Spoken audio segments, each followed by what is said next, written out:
All right, in our first video, we are going to use square roots to solve quadratic equations. What are the solutions of 25 equals x squared plus 14x plus 49?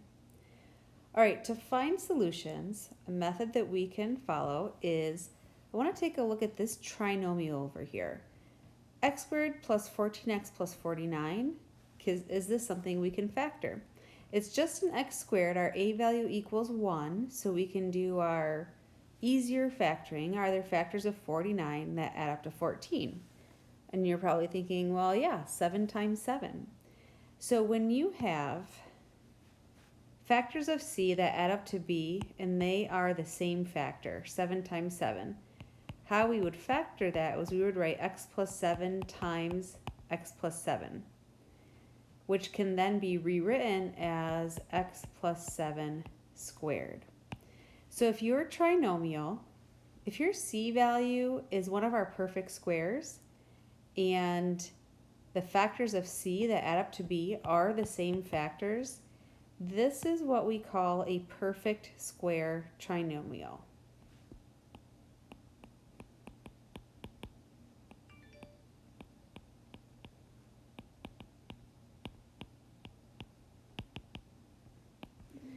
We like these perfect square trinomials.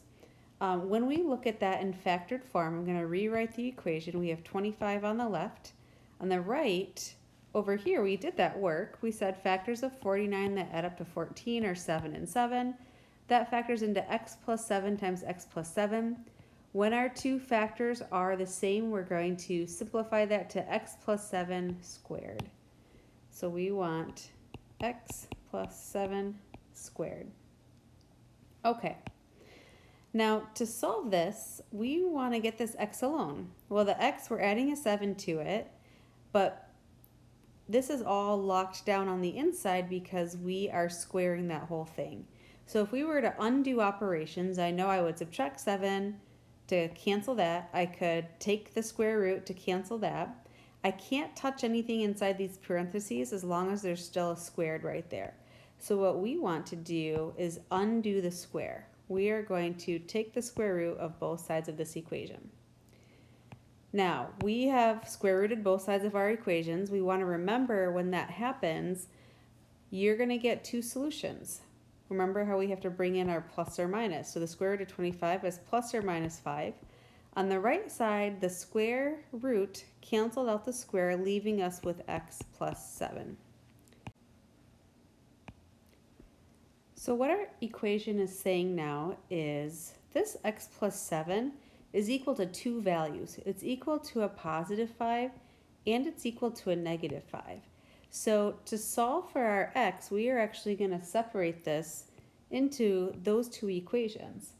We're going to say that the positive 5 is equal to x plus 7 and the negative 5 is equal to x plus 7. Because x plus 7 equals a positive 5 and a negative 5. So when we separate that out, it allows us to solve for x. We get x equals 5 minus 7 is negative 2. When we solve for x over here, we get x equals negative 12. And we have our two solutions for our quadratic equation.